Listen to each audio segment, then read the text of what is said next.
కళాప్రపూర్ణం doctor నిక్కినేని Radhakrishnamurthy గారి నటరత్నాలు 37వ భాగం 4/9/24. ఇవాల్టి కళాకారిణి మంగళగిరి శ్రీరంజని.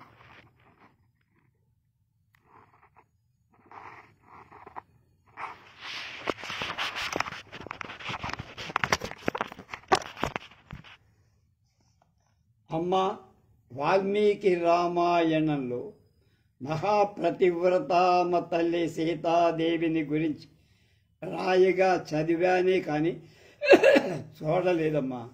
నేను చూస్తుంటే ఆ సీతమ్మ తల్లి సాక్షాత్కరించినట్లయింది.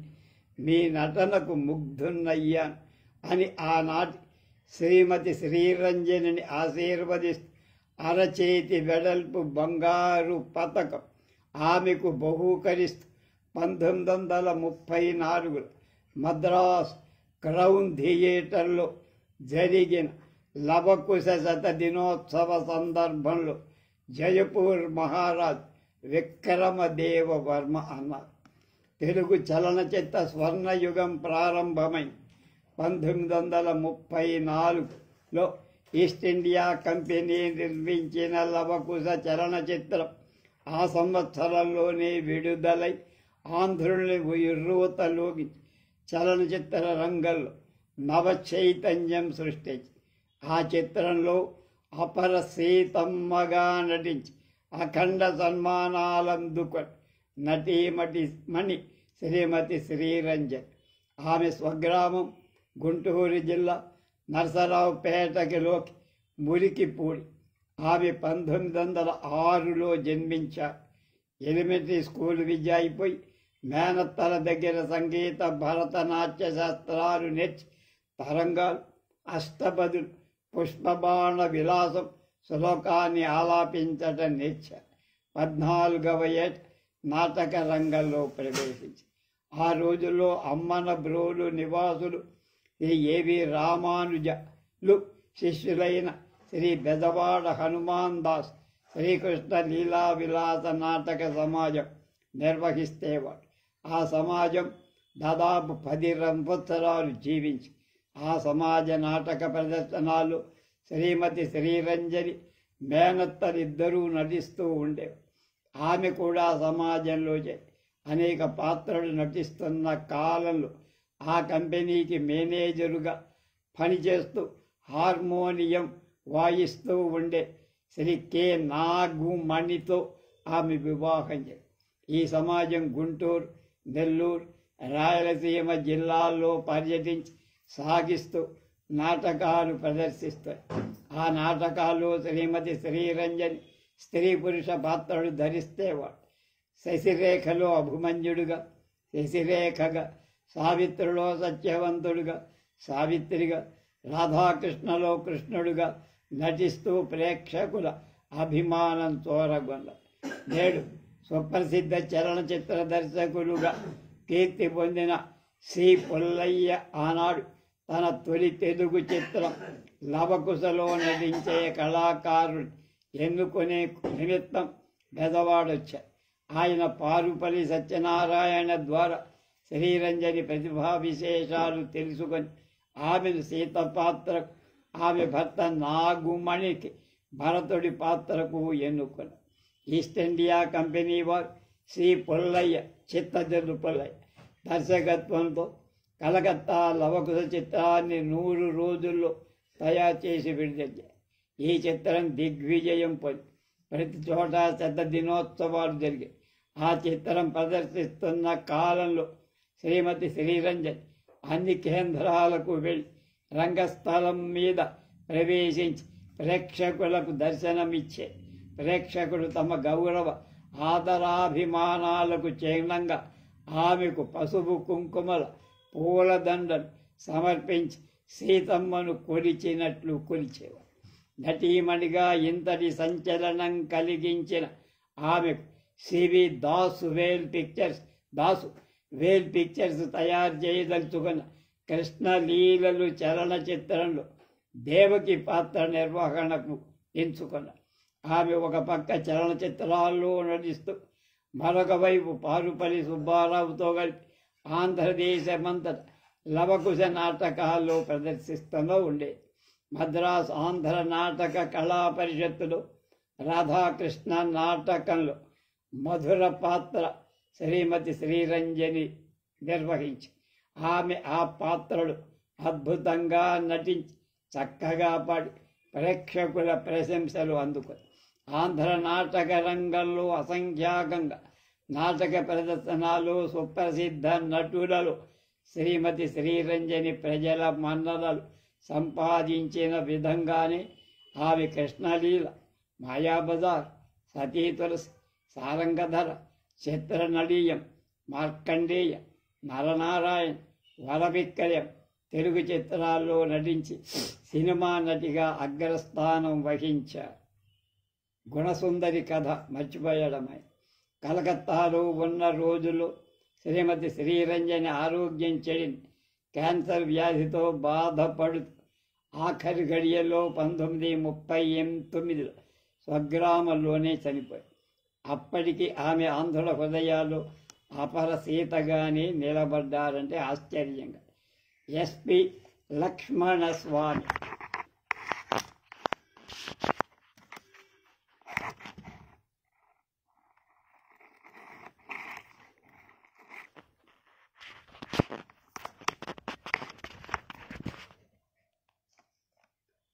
తెలుగు నాటక రంగంలో పద్య పఠనంలో ఒక కొత్త విధానం ప్రవేశపెట్టి ప్రేక్షక లోకంలో గొప్ప సంచలనం కలిగించిన వారు కపిలవాయి రామనాథ శాస్త్రి. ఆయన తరువాత అంత నిర్దుష్టంగా పద్య పఠనంలో మరొక కొత్త పోకడ ప్రవేశపెట్టి ప్రేక్షకులను ముగ్ధులను చేసి తన బాణి అంటూ స్థిరపరుచుకున్నారు ఎస్పి లక్ష్మణస్వామి. ఆంధ్ర నాటక రంగంలో ప్రముఖ గాయక నటుడుగా గొప్ప పేరు పొందారు. ఆయన పశ్చిమ గోదావరి జిల్లా తణుకు దగ్గర జుత్తిక అనేటువంటి గ్రామంలో 1910లో జన్మించారు. జుత్తికలో ఒక శివాలయం ఉంది. లక్ష్మణస్వామి గారి 8వ ఏట తండ్రి పానకాలు చనిపోయారు. చిన్నతనంలో ప్రతిభావంతంగా శ్రావ్యంగా పాటలు పద్యాలు పాడుతున్న ఆయన డివి భద్రం గారు కాకినాడ ఆంధ్ర సేవా సంఘంలో చేర్చారు. తర్వాత యంగ్ మెన్స్ హ్యాపీ క్లబ్లో నాటకాల్లో పాత్ర ధరించి యంగ్ మెన్స్ హ్యాపీ క్లబ్లో ఉన్నంతకాలం దంటు సూర్యారావు గారు కన్న బిడ్డలా చూసి క్రమశిక్షణతో మంచి నటుడిగా తయారు చేసి ఆనాడు శ్రావ్యంగా పాడగలవాళ్లే నటులు. ఆలాపన రాగాన్ని సంఘస్థలం మీద ఎవరు ఎక్కువసేపు నిలిపి పాడగలరో ఆ నటుడిని గొప్ప నటుడుగా గౌరవించేవారు. అందువల్ల ఆనాటి నటులు నటన కంటే పద్య పఠనానికి ఎక్కువ ప్రాధాన్యం ఇచ్చారు.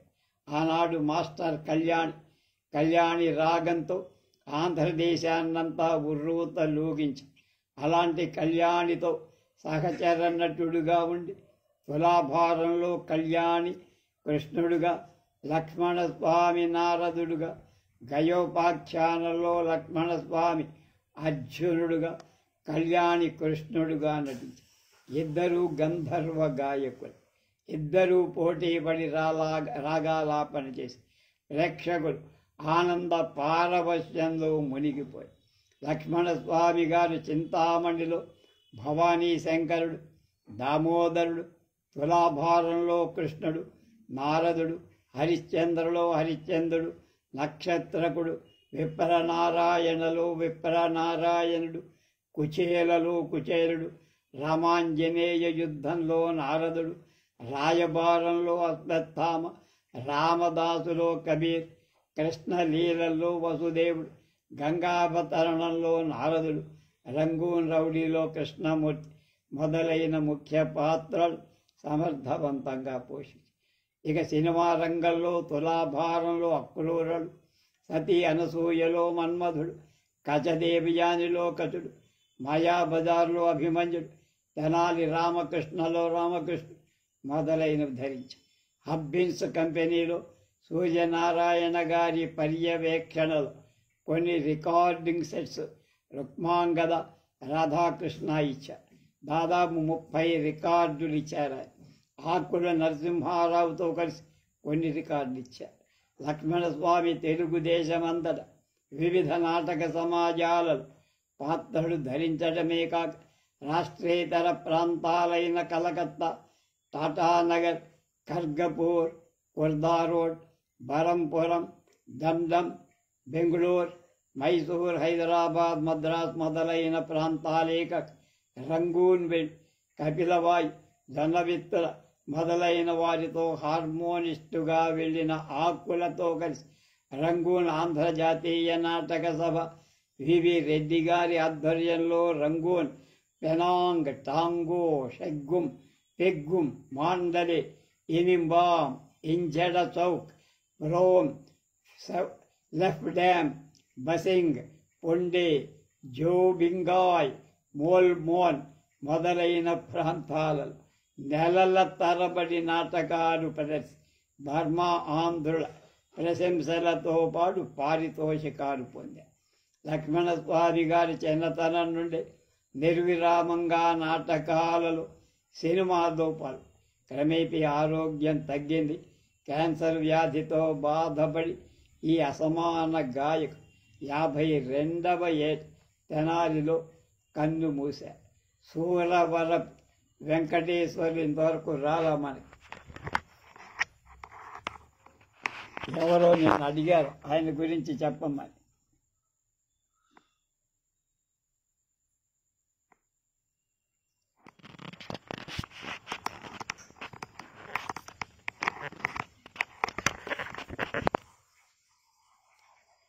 ప్రతి అత్త ఒక ఇంటి కోడలు అన్నట్టు ప్రతి కోడలు ఒక ఇంటి అత్త సహజం.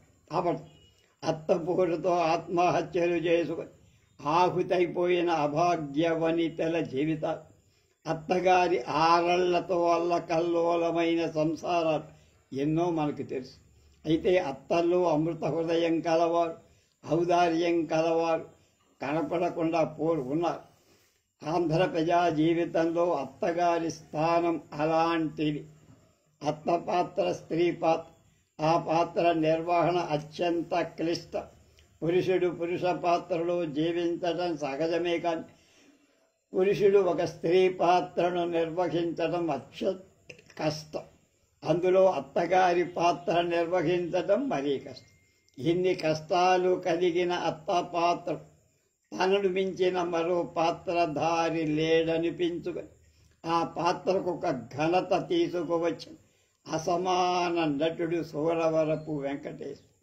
ప్రసిద్ధ నటుడైన పద్మశ్రీ స్థానం నరసింహారావు గారు పుట్టిన గడ్డలు గుంటూరు జిల్లా బాపట్లలో 1916లో జన్మించారు సూరవరపు వెంకటేశ్వర. సాధారణమైన విద్యా గంధం తప్ప ఏ కాలేజీలో చదువల. చిన్నతనం నుండి పాటలతో ఆసక్తి కలిగి గ్రామంలో ప్రదర్శించే ఏ వినోద ప్రదర్శనానికైనా ముందుగా హాజరై ఆ పాత్రలను అనుకరించడంతో భావావేశం పొంది నటనాభ్యాసానికి తొలి మెరుగులు దిద్దుకొని ఒకనాడు దేదీప్యమానంగా వెలిగిపోయిన మైలవరం బాలభారతీయ నాటక సమాజం అంతరించిపోయే సంధ్యా సమయం అది. ఆ స్థితిలో కొందరు నటులతో కలిసి దైతా గోపాలం 1931లో సతీ సక్కుబాయి నాటకాన్ని వ్రాయించి ప్రదర్శించడానికి పూనుకున్న సమయంలో సక్కుబాయిలో కొత్త పాత్ర ఒక పెద్ద సమస్య తయారు. ఆ అత్త పాత్రకు సరిపోయే కొత్త నటుడొకడు ఉన్నాడని ఆ నోట ఈ నోట విన్న దైతా గోపాలం ఆహ్వానం సూరవరం వారికి అందటంతో నాటక సమాజ ప్రవేశం దొరికి సక్కుబాయి నాటకంలో ఎంతో క్రమశిక్షణతో మాసాల తరబడి కష్టపడి తయారు చేసిన నాటకం. విజయవాడలో ఆనాడు ఎన్ని ప్రదర్శనలు ప్రదర్శించిన 3 రోజుల ముందే టిక్కెట్లన్నీ బుక్ అయిపోయి. ఆ నాటకానికి అంతటి కీర్తి ప్రతిష్టలకు కారకులు సూరవరంబ. సక్కుబాయి నాటకానికి అత్తపాత్ర ప్రాణం. అడుగడుగున సక్కుబాయిని రాచిరంపాన పెట్టినటువంటి అష్టపరంపరకు గురి చేయటంలో సూరవర అత్తపాత్ర పరాకాష్ఠ. అత్తగారి కాఠిన్యమే లేకపోతే సక్కుబాయి పాత్రక పరిగణన లభించేదే. సక్కుబాయి పాత్ర అటువంటి పరిగణన లేని నాటకాన్ని కూడా ఇంట్రెస్ట్ పరిగణ ఉండదు. ఆ పాత్రను ముమ్మూర్తుల తీర్చిదిద్దిన వారు సూరపు వరపు వెంకటేశ్. అత్త పాత్రలో ఆయన నడక, ఆయన గొంతు, హావభావాలు మహా ఆకర్షణీయంగా ఉంది. బ్రాహ్మణ విధవ వేషధారణలు ఆగాలు చేస్తూ రాగాలు తెస్తూ చేసే ప్రవేశ నిష్క్రమణ ప్రేక్షకులు ఉగ్గురులైపోయేవారు. సక్కుబాయి, చింతామణి, పాదుక, విప్రనారాయణ, ధరణికోట మొదలైన సుమారు 40 రంగస్థల నాటకాలలో సూరవరపు వెంకటేశ్వర్ల గారు సూరవరపు పాత్రలు. ఆనాడు క్రీస్తు శేషు బివి రామానందం గారి దర్శకత్వంలో చిత్రీకరించిన సక్కుబాయి చలన చిత్రంలో అత్త పాత్రను సూరవరపు వారి ధరించారంటే అంతకు మించిన స్త్రీ పాత్ర మరొకరు లేరు అనర్థం. ఆయన ఆంధ్రయే కాక రాష్ట్రేతర ప్రాంతాలైన రంగూన్, కలకత్తా, టాటానగర్, బొంబాయి, మైసూర్, బెంగుళూరు, మద్రాస్ ప్రాంతాల్లో కూడా నాటకాలు ప్రదర్శించారు. కలకత్తాలో నాటకాలు ప్రదర్శించే సమయంలో ప్రముఖ హిందీ, మహారాష్ట్ర, బెంగాలీ నటులైన దుర్గా కోటె, గోవిందరావు తాంబేల ప్రశంసలు పొందారు.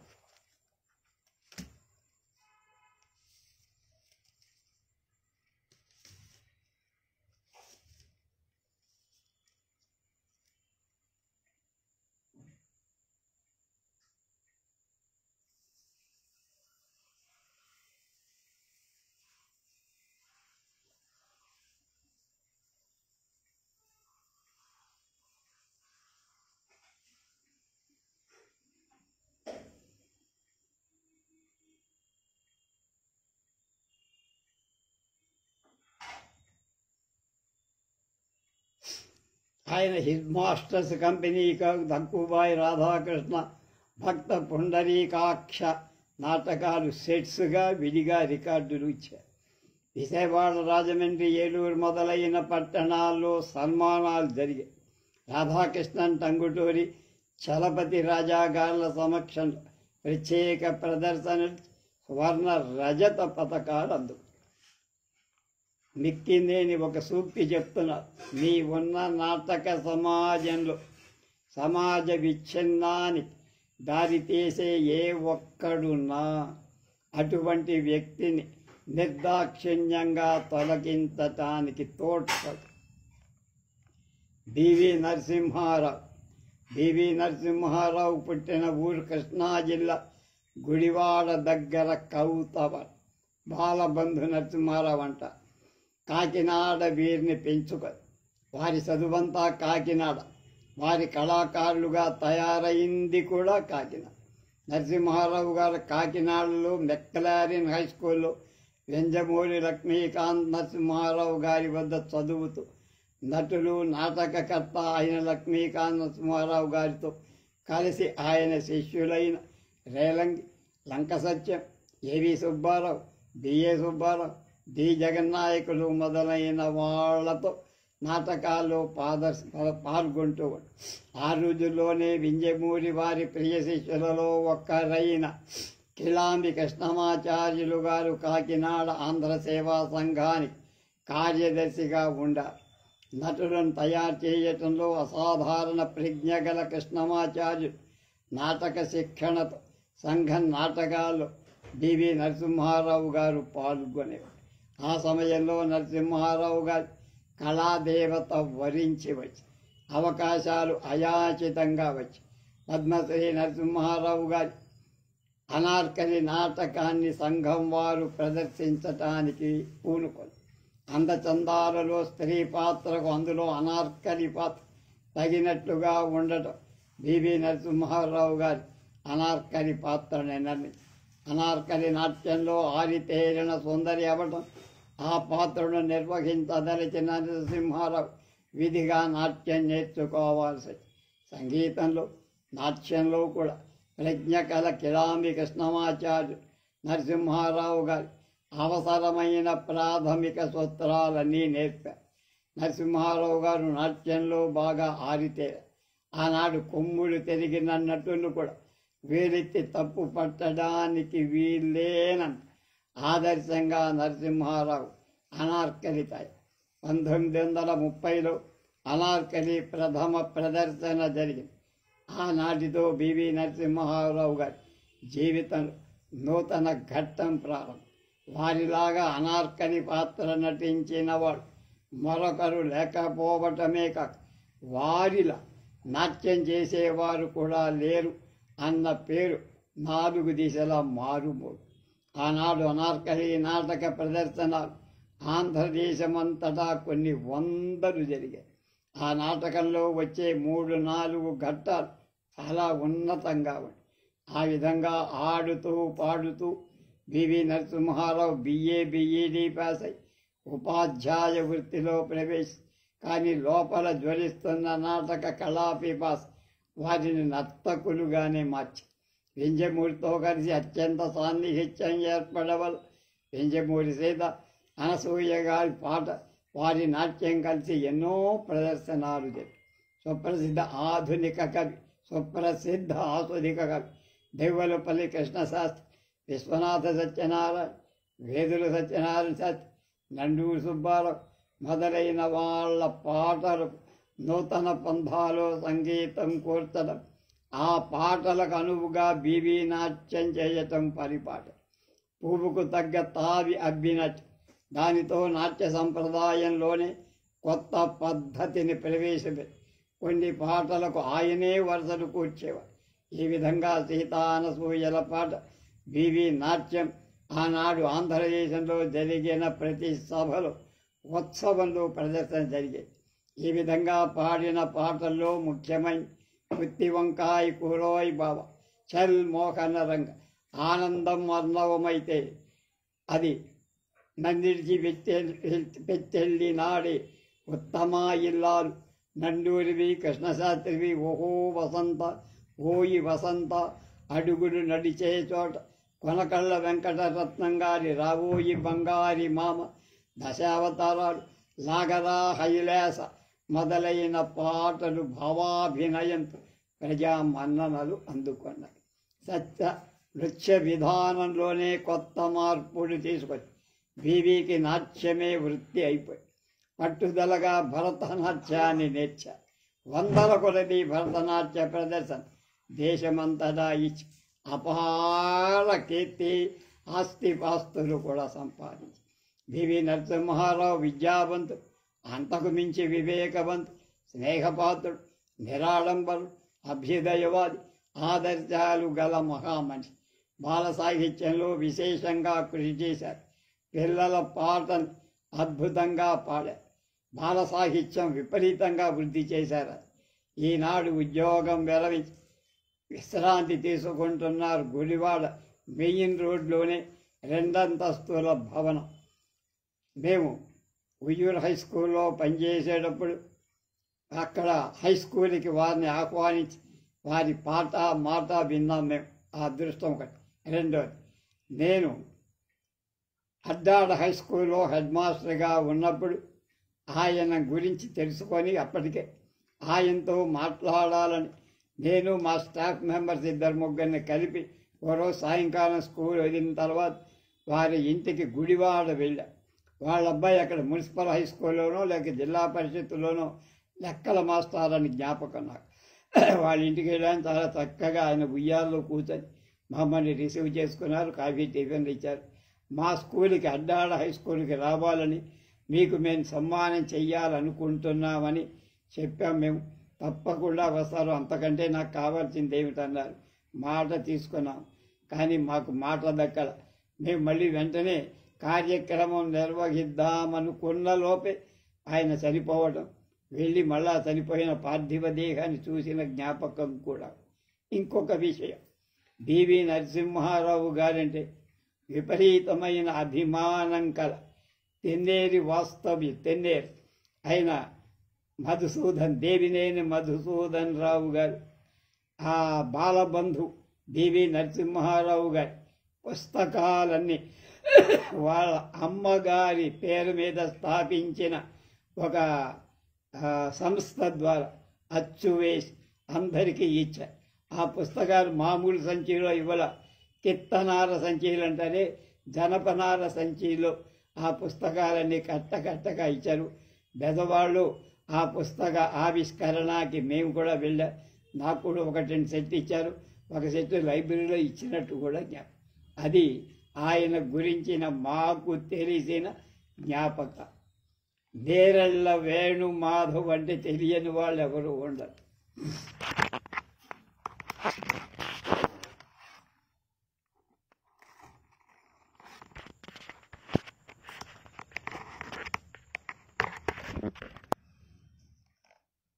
ధ్వని అనుకరణం, మిమిక్రీ, ఏకపాత్రాభినయం, మిమిక్రీ మొదలైన వెంట్రిలాక్విజం, ధ్వని అనుకరణం, మిమిక్రీ మొదలైన భిన్న రూపాల ద్వారా అఖిలాంధ్ర దేశాన్ని ఉర్రూతలూగించి అంతర్జాతీయ ప్రఖ్యాతి పొందిన ధ్వన్యనుకరణ సమ్రాట్ నేరెళ్ల వేణుమాధవ్ వరంగల్లో జన్మించారు.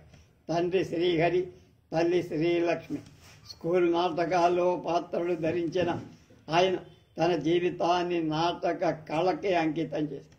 ఉస్మానియా నుండి పట్టభద్రుడు, తెలుగు, ఉర్దూ, ఆంగ్ల, హిందీ భాషల్లో కూలంకష పరిజ్ఞానం ఉన్నవారు. వేణుమాధవ్ బహుపాత్రాభినయంలో సిద్ధహస్తుడు. స్త్రీ పురుష పాత్రలకు పాత్రోచితమైన కంఠ, వాటి సహజమైన స్వరాలతో వినిపించడం గొప్ప సాధన. బహుపాత్రాభినయాల్లో హ్యామ్లెట్ తల్లి పోలనీస్, జూలియస్ సీజర్, కల్ఫార్నియా, బ్రూటస్, క్యాషియస్ మొదలైన ఆంగ్ల నాటకాలలోని పాత్రలు. తెలుగు నాటకాల్లో ప్రహ్లాద్, హిరణ్యకశిపు, సారంగధర, చిత్రాంగ్, శివాజీ, రోషనార్ మొదలైన వివిధ పాత్రల సంభాషణ అతి సహజంగా ఏకకాలంలో గ్యాప్ లేకుండా అభినయిస్తారు. అలాగే మిమిక్రీ అంటే అనుకరించి నవ్వించడం. ఆయన ఊహించి ప్రత్యేక రూపకల్పన చేసిన ప్రజల ఏ భిన్న మనస్తత్వాలను చూపరుల ఎదుట యథాతథంగా ప్రదర్శిస్తారు. ధ్వని అనుకరణలో వేణుమాధవ్ విశేషమైన కృషి చేసి మహాత్మా గాంధీ కంఠాన్ని, జవహర్లాల్ నెహ్రూ, రాధాకృష్ణ, కెనడీ మొదలైన వాళ్ళ ఉపన్యాసం యథాతథంగా వాళ్ళే మాట్లాడుతున్నారు అన్నట్టు వినిపిస్తుంది. అలాగే హిందీ నటులు పృథ్వీరాజ్ కపూర్ మనకి మాధవ్ పెద్ది వెంకట్రామయ్య గారిని పృథ్వీరాజ్ కపూర్ అనేవారు. రాజ్ కపూర్, బలరాజ్ సహాయ్, సోహరాబ్ మోడీ, అశోక్ కుమార్, ఆంగ్ల నటుడు లారెన్స్ ఆలీవర్, డానీ కే, దికార్లో, పాల్ ముని అంటే మన నాగయ్య గారిని పాల్ ముని అంటారు. అలాగే పేటర్ ఫూటోల్, గిరగిరి పెక్, దేవానంద్ గిరగిరి పెక్ లాగా ఉంటుంది. చార్లెస్ బోయర్ సంభాషణ విధానాలను తెలుగు నటీనటులు నాగయ్య, నాగేశ్వరరావు, రామారావు, రంగారావు, గుమ్మడి రేలంగి, పద్మనాభం, రాజబాబు, రచయితలలో దాదరథి నారాయణ రెడ్డి, విశ్వనాథ్, అవధాని, రామరాజు మొదలైన రచయితలను సహజ కంఠస్వరాలు చక్కగా వినిపిస్తుంది. అలాగే దూరం నుండి వినిపిస్తున్న రెక్కల జప్, క్లారినెట్ బిగులు, ట్రంపెట్, ఫిడేల్ వాద్యాల ధ్వనులు, రైలు వెళ్ళేటువంటి ధ్వని, అలాగే కార్లు వెళ్ళే విమానాలు వెళ్ళే ధ్వని అన్నీ కూడా నేపథ్య సంగీతాన్ని మిళితం చేసి వినిపిస్తుంది. ఇమాజినేషన్ అనే శీర్షికలో ఒక పద్యం తీసుకొని నాగయ్య గారైతే ఎలా పాడతారు, ఘంటసాల, సూరిబాబు, మాధవ్ పెద్ది బాలమురళి భానుమతి ఎలా పాడతారు ఊహిస్తూ వేణుమాధవ్ వినిపిస్తారు. వేణుమాధవ్ ఒక ఆంధ్రదేశంలోనే కాక అఖిల భారత ప్రశంసలందుకు అంతర్జాతీయ ఖ్యాతి పొందారు. Malaysia, Singapore, Australia, America, Canada, Germany, England, France మొదలైన దేశాలు ప్రసిద్ధ నృత్యకారుడు గోపీకృష్ణతో, సింగపూర్ బొంబాయి నటుడు సురేందర్తో, ఫిజీ, ఆస్ట్రేలియా ఘంటసాల, సుమన్ కళ్యాణ్, పూరీలతో అమెరికా, కెనడా 2 సార్లు చుట్టొచ్చారు. ప్రసిద్ధ కేంద్రాలైన New York, Washington, Los Angeles, Vancouver, Detroit, Chicago, గోటింగ్టన్, సిడ్నీ, ఇంగ్లాండ్, ప్యారిస్ మొదలైన కేంద్రాల్లో ప్రదర్శనలిచ్చి అంతర్జాతీయ ప్రఖ్యాతి వహించి రాష్ట్రంలో, రాష్ట్రేతర ప్రదేశాల్లో ప్రముఖ సమక్షంలో ప్రదర్శనలిచ్చి ప్రశంసించబడ్డారు. రాష్ట్రపతి భవనంలో, అలాగే ప్రధానమంత్రుల భవనంలో వెళ్ళి వాళ్ళ కోరిక మీద అక్కడ ఇవన్నీ కూడా ప్రదర్శించారు.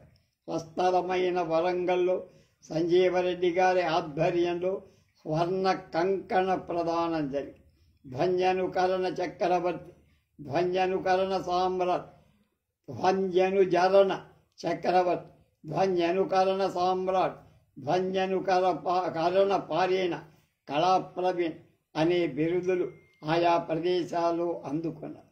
అనేక మంది మిమిక్రీ కళాకారులకు ఆయన ఆదర్శం గురువు. ఎంతో మందిని ఉత్తేజపరిచి ఈనాడు ఆయన్ని అనుసరించిన వారు ఏకలవ్య శిష్యులుగా ఉన్నవాడు అనేక మంది. ఆయన అధ్యక్షతన ఆంధ్రదేశపు మిమిక్రీ కళాకారుల సంఘం కూడా అయ్యారు. ఆయన దాదాపు 3000 ప్రదర్శనలిచ్చి ఆయన బహుముఖ సేవలకు మెచ్చి ఆంధ్రప్రదేశ్ ప్రభుత్వం లెజిస్లేటివ్ కౌన్సిల్కి ఎమ్మెల్సీగా ఆయన నామినేట్ చేశారు. సంగీత నాటక అకాడమీ కౌన్సిల్ సభ్యుడుగా, రవీంద్ర భారత్ అడ్వైజరీ మెంబరుగా, సలహాదారు సంఘం, వరంగల్ రోటరీ ఆనరీ సభ్యులుగా ఎన్నుకోబడి ప్రపంచ తెలుగు మహాసభల వేదిక ఘనంగా సత్కరింపబడి వేణుమాధవ్ నిరాడంబరుడు, నిగర్వి, సహృదయుడు, రంగస్థలం ఎక్కితే సింహం. ఆయన కార్యక్రమం జరిగినంతసేపు సామాన్య ప్రేక్షకుడు మొదలు మహానాయకుల వరకు ముగ్ధుల ఎలా కూర్చోవాలి. ఈ విధంగా వేణుమాధవ్ దేశ నాయకుల, మంత్రుల, కళాకారుల మధ్య కళా ప్రపూర్ణుడుగా వెలుగొందుతూ ఉన్నారు. రేపటి నటుడు ధూళిపాళ సీతారామ శాస్త్రి